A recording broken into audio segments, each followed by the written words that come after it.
You can just raise a hand or unmute yourself. Laura. Just the unknown in this time when there's so much unknown. That's darkness for me. The unknown is darkness. Yeah, thank you, Laura. What else around us is darkness?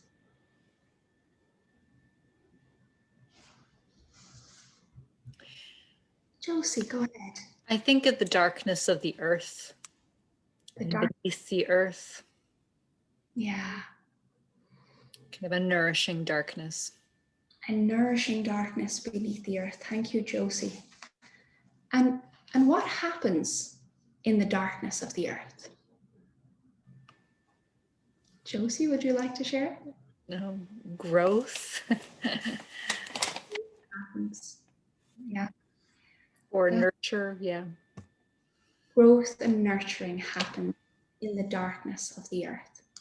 Thank you. Yeah, let me share a picture.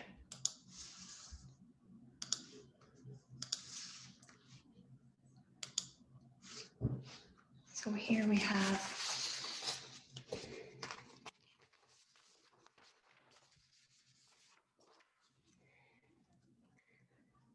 so we can have no branches or leaves or blossoms or fruit in the sunlight without having the opposite, the roots, the soil, the rocks, and the darkness. Look at the whole tree. It is the all. Deciduous trees teach us that darkness is an opportunity to let go, to go within, to slow down and connect with ourselves. In the winters of our life, we are also given the choice to learn to let go and go within. We invite you now to take a piece of paper and perhaps dim your lights. Close your eyes for a moment. Let go. Go within. Put your hand on your heart, your beautiful beating heart. And then write down what is weighing on your heart. What is blocking out the light? What is covering you? What is blanketing you? What is calling you home to yourself? What lies there in the darkness of your heart? We'll take a few moments to listen to local artist Ed Koenig and his Nashwaak Winter.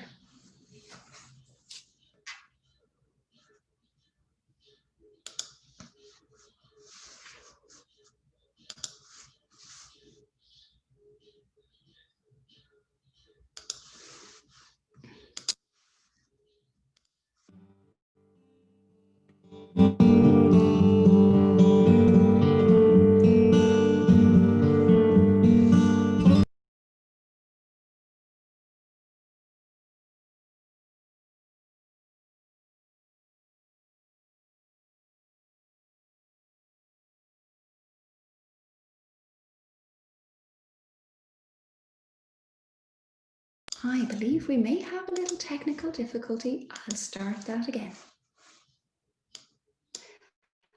And just take this time to write down whatever's in your heart.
I invite anyone who would like to share a person or a situation that lays heavy on your heart, that you would like us all to hold in our hearts and in our intentions. You can speak the person or situation out loud by unmuting yourself, or you could write it in the chat if you'd like me to read it out for you. Or you can just hold the person or the situation in your heart and know that we are together with you, holding that together with you.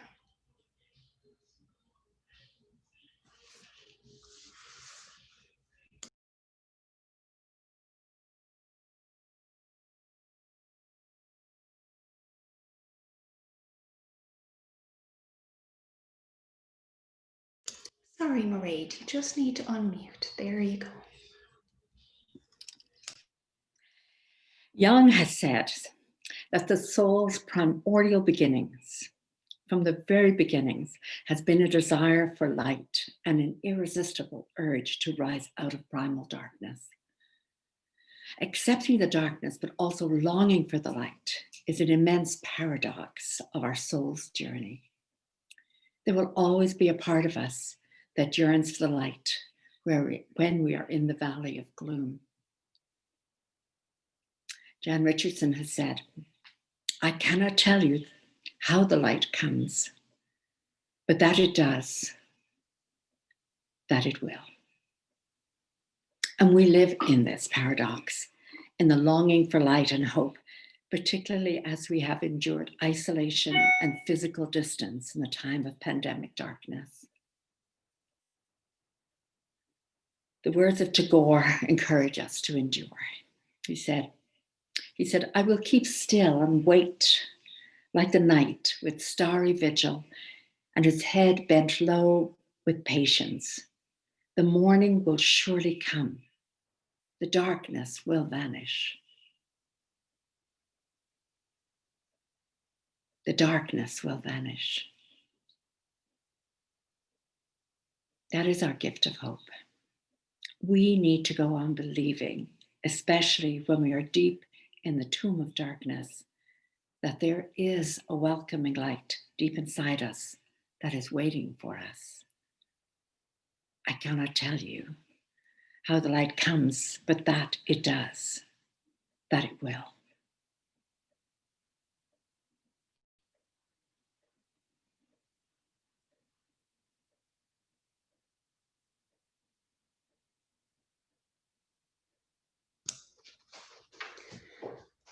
I'm going to invite you all on a journey with me to a far, far away green valley. So let us travel there together.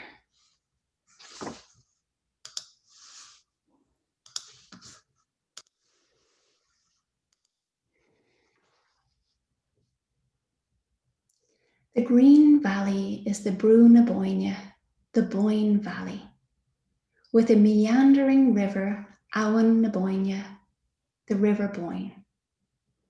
Stand with me for a minute on this hillside, and we're looking towards the south.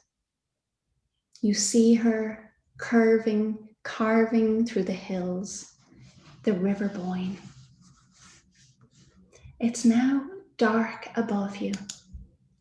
Look up. There you see the Milky Way. They are connected, the Boyne and the Milky Way. The River Boyne was carved out by the goddess of the white cow, Bowen. Her river is a reflection on earth of the Milky Way above. Look east to the coast and to the first light of the rising sun on the solstice morning over the Irish Sea. Now glance westward with me to the source of the river Abhainn na Bóinne in County Kildare, to the sacred well the spawning ground of the salmon of knowledge. Now, my friends, turn with me to the north.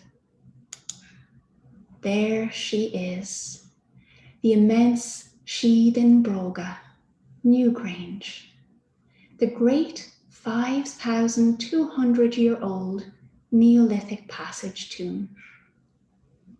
Her white stone face reflects the first light and catches your eye. It glimmers. Let your eyes take in the enormous mound stretching out before you. Let's move a little closer now to see the curbstones, the entrance stone, and the spirals. They speak to you in an ancient code that you somehow understand. It somehow resonates with you. The grey stones brighten and turn warmer in the golden light of sunrise. The light now illumines the entranceway. It carries on, penetrating the small roof box opening that we see there. And it creeps further and further inside, lighting the massive rocks of the passageway.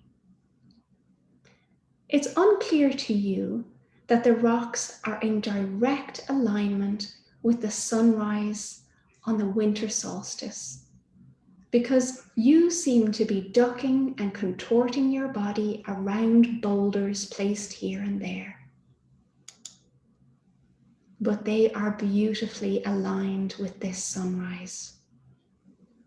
As you enter the inner chamber, the light has crept all 19 meters, 60 foot, up the inclined passage with you.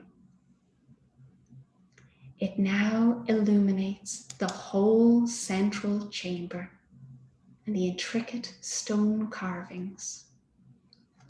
The beam of sunlight on this solstice sunrise illumines the meticulously placed roof stones above you. The tons and tons of earth above you, and it's never moved. You stand there as in a womb, the carved stone basins holding the bones of those being born to the new life, and the penetrating light of the sun entering the earthly womb tells of fertility, the sacred union between the sky and the earth. Our ancestors knew that new beginnings begin in darkness. Babies in the womb, seeds in the soil, and Samhain being the Celtic New Year.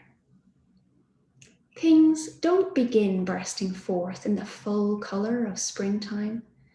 They spend many creative months in the dark recesses of our minds, in the chambers of our hearts, before they can be spoken, take form, and be birthed into the world. There is no day without night. There is no spring without winter.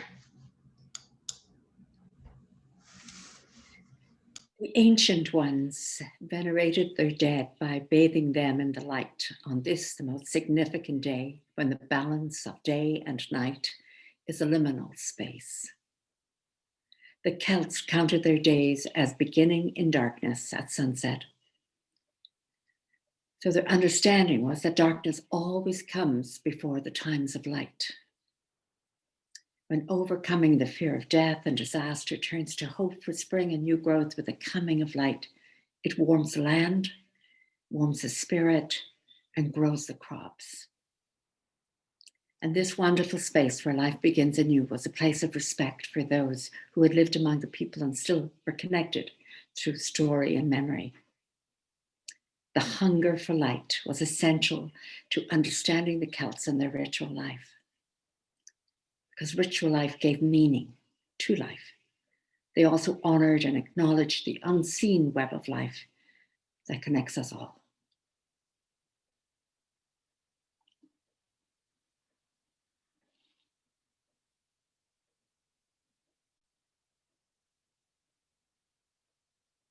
Press it.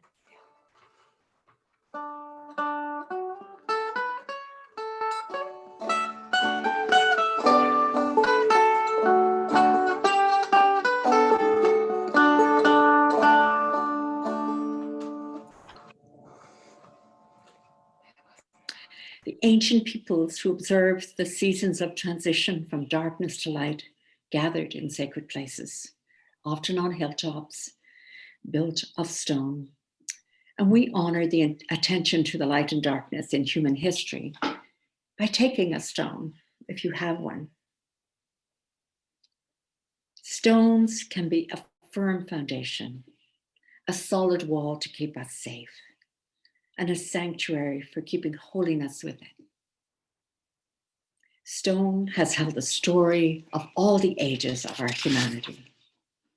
It has endured rain and snow, wind and wave, war and warmth. We honor stone's endurance as a model of permanence in a world where much is in flux. Stones bear witness to the passage of time and the human experience and the capacity for hope in times of great hardship. Hear these words by John O'Donoghue, who said, "The memoria of stone is not singular. It absorbs the tone and texture of human and animal experience. But at a more primal level, it has coagulated itself over millennia. There's an old tradition of the holy healing of the earth overflowing into and being especially available in stone. In Ireland, these are called healing stones, lecta an legas. And in ancient Ireland, people who had aches or pains would go and lie on these stones, and the stones would absorb the pain. So I invite you to hold a stone and think of hard times or challenges you are facing. Trusting that after every dark night, the dawn comes, and the hardships of today can be the building blocks for tomorrow. So hold it until you feel the warmth of the stone.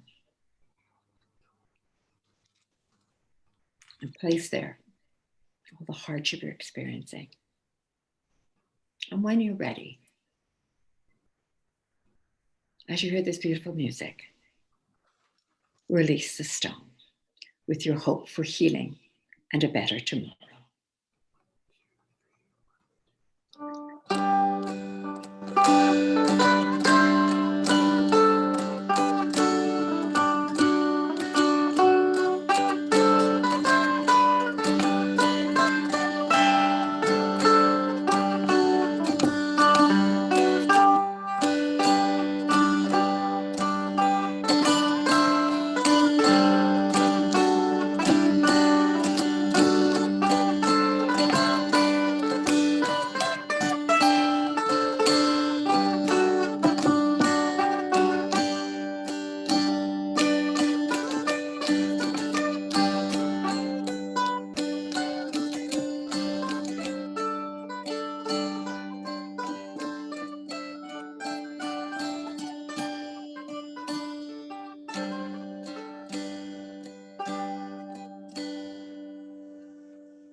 Making an evergreen wreath for your door or for your dining table, or perhaps to adorn your head, has been a long tradition.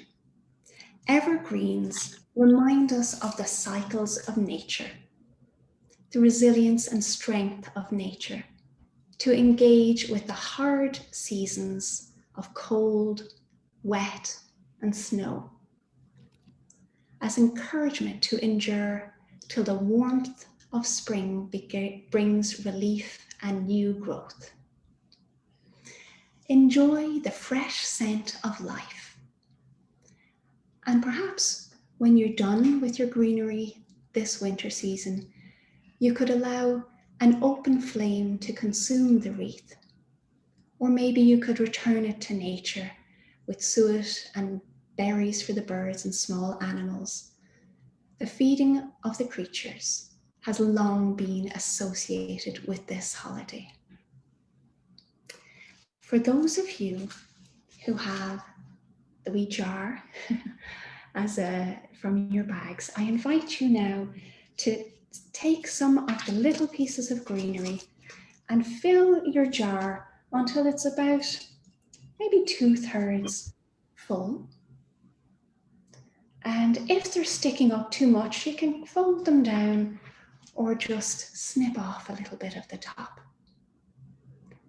And for everybody who has a little bit of greenery with you, I invite you maybe just to bend it a little bit, to release the beautiful sweet scent of the evergreens, the pines and the cedars.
Feasting has long been associated with the season of darkness.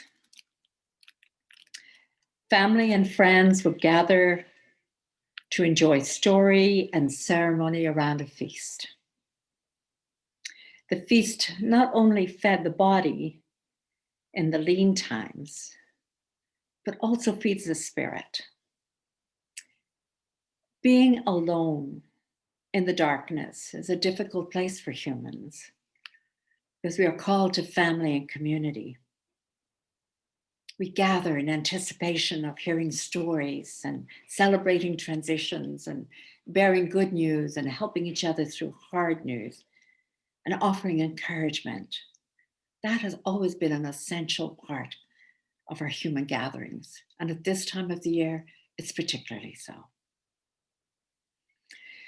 So this is the time of year when you do reach out and enjoy what you can of the feast that is around you. You know, you could sometimes smell in people's homes soup or stew or pumpkin or spices of cakes and cookies being baked.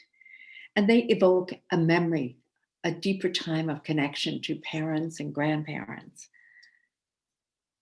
But remember that the feast has always been extended to those beyond the table and into the community. So whenever possible, it's important to reach out and keep the feast alive by adding people to your table.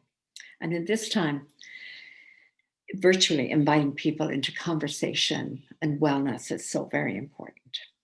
So if you do have an orange, we suggest that maybe you infuse it with cloves, as we've done, which is an ancient tradition too, and enjoy the aroma and the sensation that that brings. If you do have fudge or any other Christmas candy or cake that you see the legitimacy of for this season, enjoying the richness of the feast in memory of good times to come and the things you've experienced in the past. And always remember that tea is available nothing else. And it's really lovely to stir your hot tea with a cinnamon stick. So we invite you to think about the memories of your feasts of the past, what it means to feast in this time, and your hopes for the future.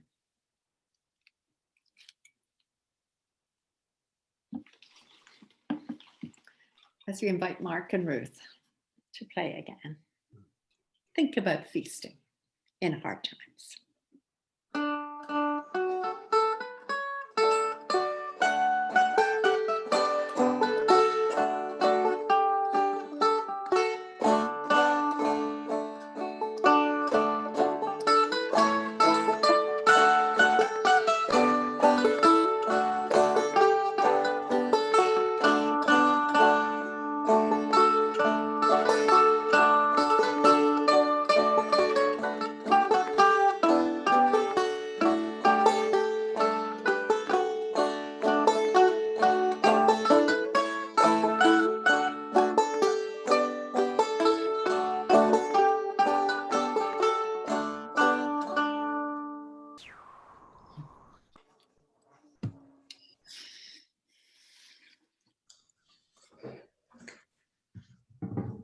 And now I would like to invite us to connect with what grounds us, what roots us, what gives us strength.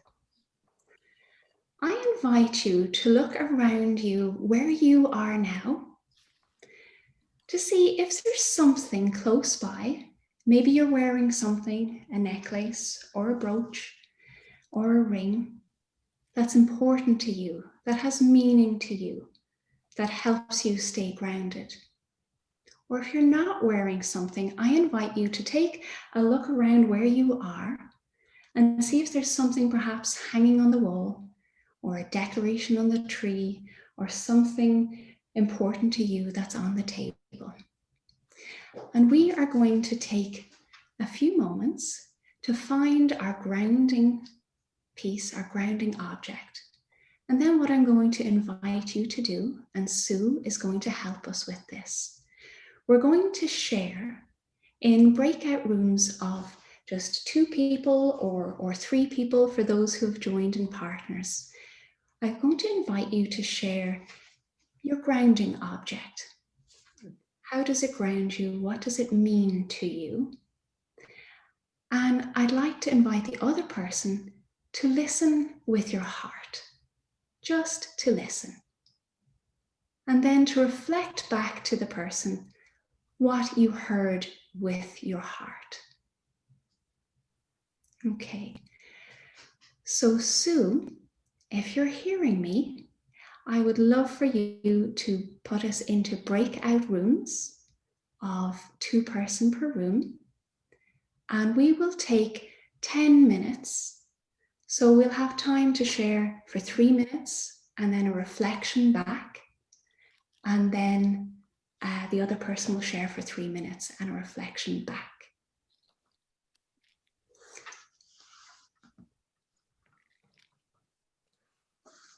You'll be invited now on your screen to join a room. Just click on, thank you for setting that up, Sue. Just click join and we'll come back afterwards. I don't want to. I don't want to. You have to. Why? Because there's someone waiting.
Hi, Sue. I didn't have a microphone on my other computer, so I came to a different computer, but I don't know the name of the person that was in the room. Barbara, you're not actually in the room yet. No, I was there on Steve's computer because I was in the dining room, but he doesn't have a microphone on that computer. I didn't think I was going to need it, so I just told the lady. I wrote her a letter on the screen and said, "I'll try another computer." So. Oh, okay. Yeah, I don't know. I can't trace what room you were in. Oh, okay. I didn't recognize the person. So I'll just go and write her another note saying, I'm not sure where you are or something like that. Okay, sorry about that. I didn't know that I was going to need a microphone when Steve said you can't do anything by microphone here. So anyways, it's lovely so far. I'll just go and I'll leave here and go back to the living room. Is there anything, we won't need a microphone for anything else? Will we, or should I? I'm going to mute you now, Barbara, because we need quiet for this part. Sorry. Oh, sorry. Okay.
to create those connections that might be a neighbor that you haven't met yet or far away.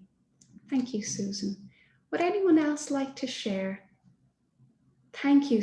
I see Simone and I see Teresa. Yeah, Simone asked me to share that her cat is what grounds her. Oh. And her friends. As an only child in uncertain times, the cat is her best friend and grounding source. So she wanted to share that. Thank you. Thank you for sharing that, Teresa, and thank you for sharing that, Simone. Yeah, the warmth and the snuggles of a cat. That is a beautiful grounding. Thank you. We have time for one more share if anyone would like to share what grounds them.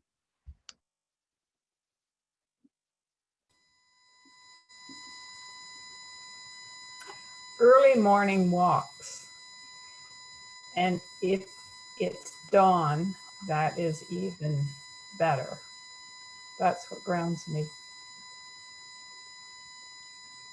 Early morning walks. You're an early riser, Roxy. Yes. Were you up this morning? Yes, I was. And you saw the cloud cover on this solstice morning? Yes. Yeah. Thank you, Roxy. So for those of you who are probably a lot of you familiar with Ireland, they've been doing live coverage of the sun entering Seath and Broga, Newgrange. And yesterday, for their first international live broadcast, the sun shone in the Brúna Bóinne, which is, as anyone who's been to Newgrange, is not guaranteed. So that's on YouTube. So an early dawn walk is beautiful. Okay. Thank you for taking the time to connect with each other in such heartfelt ways of growing community and being in connection. Tonight, we are going to invite you to join us in candle lighting, a ritual of release.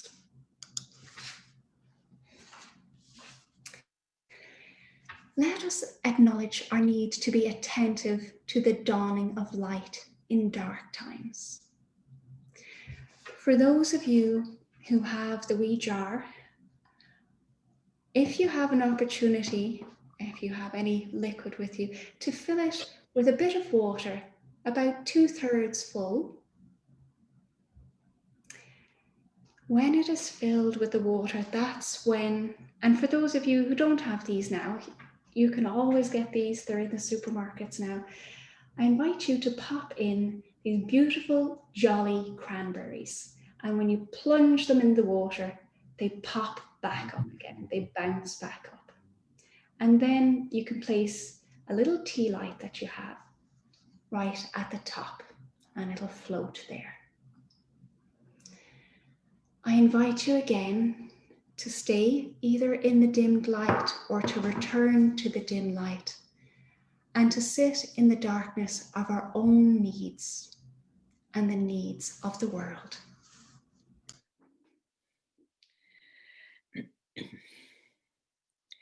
Send out your light, oh, send your peace to be our guide. Then let us lead us to the place where you reside.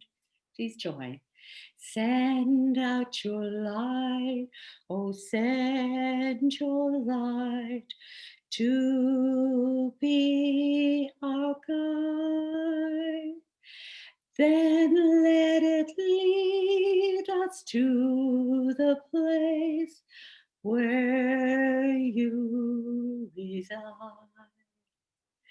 Send out your light, oh, send your peace to be our guide.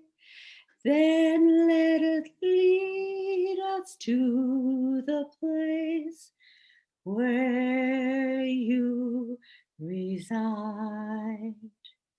I invite you to light your tea light or your candle.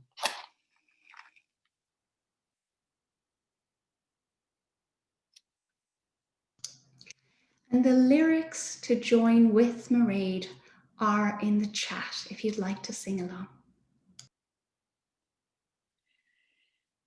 Sit in the warm glow of this little light and let it illumine your spirit. Let it brighten these dark days. And hold out your light towards us, towards each other, as we sing our refrain. Send out your light, oh, send your peace to be our guide. Then let it lead us to the place where you reside. One more time. Send out your light, oh, send your peace to be our guide. Then let it lead us to the place where you reside.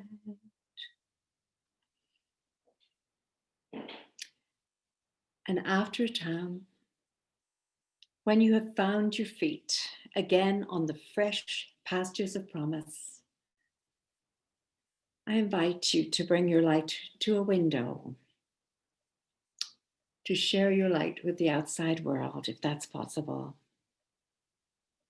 If you can't get to a window, just hold in your heart that place where you believe light needs to shine tonight.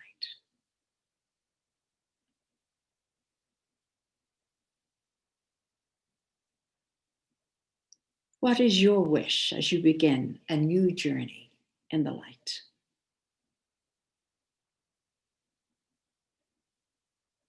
What do you wish for your neighborhood? What do you wish for our world? What do you wish for yourself and your family?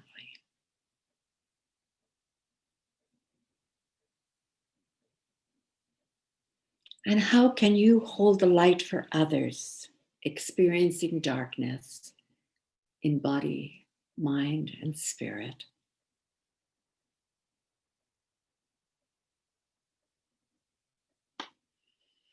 What is the gift of light that you hold? And hear these words. When we walk in the gray gloom of confusion, when pain draws all the color out of life, when we are paralyzed by the darkness of fear, shine, oh, shine in our darkness. When we know that others are walking in darkness, give us courage to be light for them.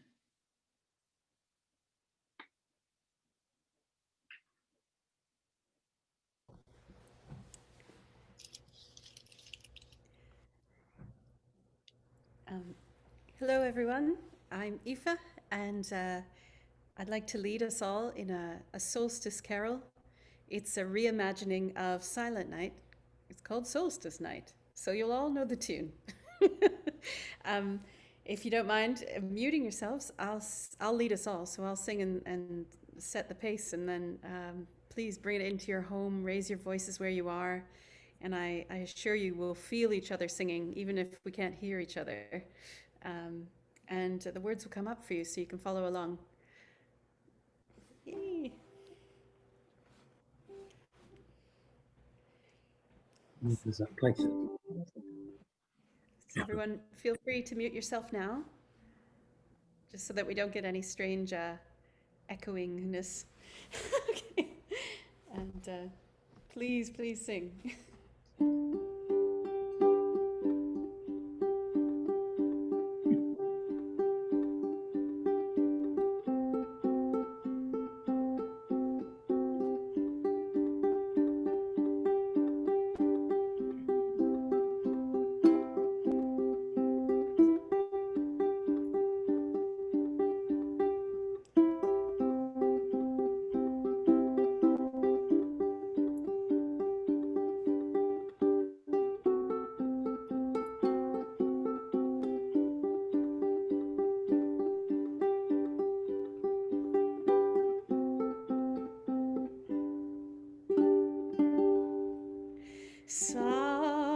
silent night, solstice night, all is calm, all is bright. Nature slumbers in forest and glen, till in springtime she wakens again. Sleeping spirits grow strong. Sleeping spirits grow strong.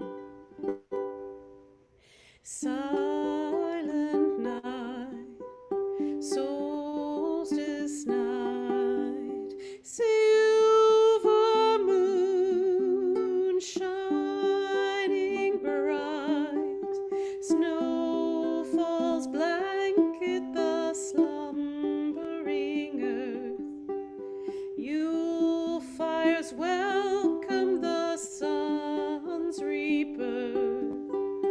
Hark, the light is reborn.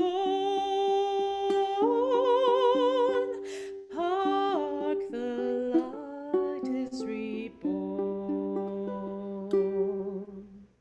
Silent night, solstice night, quiet rest till the light, turning ever the rolling wheel, brings the winter to comfort and heal.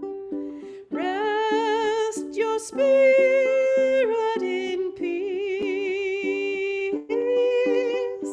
Rest your spirit in peace.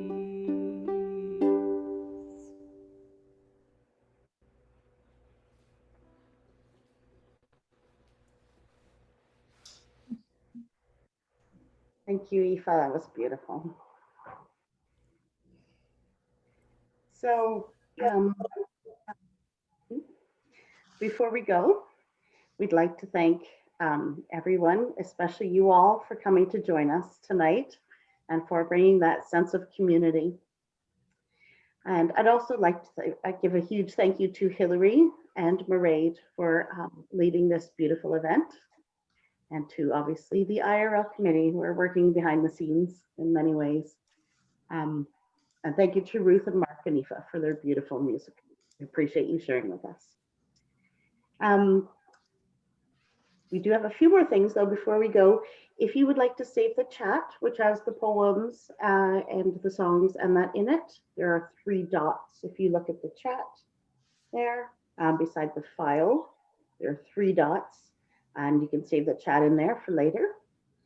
And we will leave you now bathing in the promise of brighter days, and there are brighter days coming, with this short video of the light entering Sydna Broga. Slán Laga Leat August. Take care, and may the road rise to meet you. Thank you, everyone. Enjoy the video. We will close after that's finished. Thank you, everyone, for joining with us tonight. Thank you for being here together and for gathering.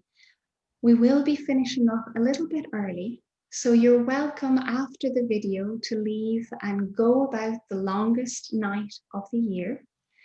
I hope you have a cozy and snuggly warm evening ahead of you. There will be a few minutes if you'd like to stay on. Thank you very much, Mairead, to have a little chat or have any questions.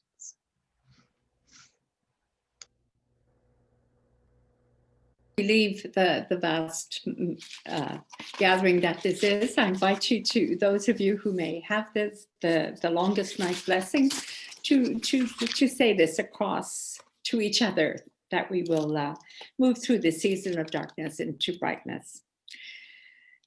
Please join at home as a blessing.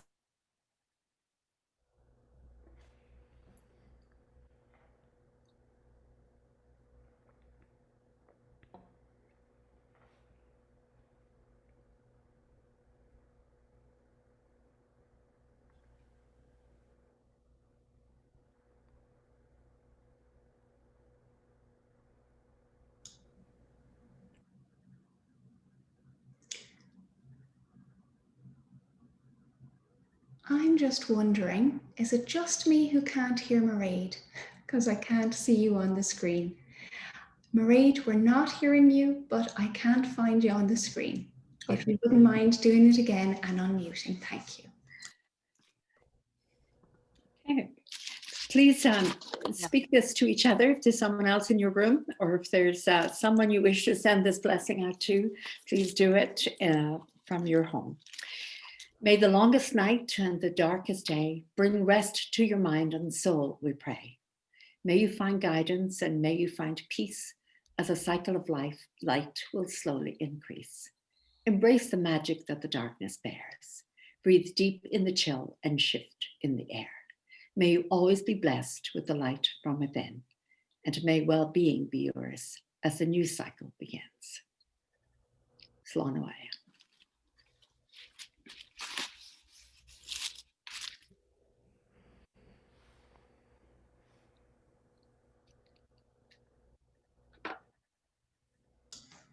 And now we will leave you on this longest night of the year with the sunshine coming back, as tomorrow we can look forward to brighter days, to longer days. Slán Awalia.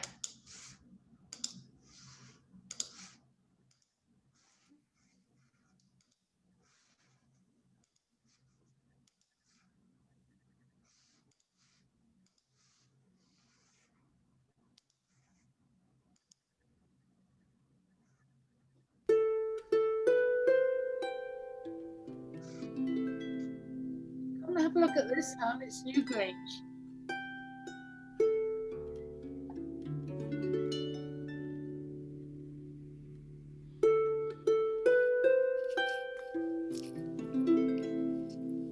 That's the woman of Ireland there.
Thank you all for joining us and being with us this evening.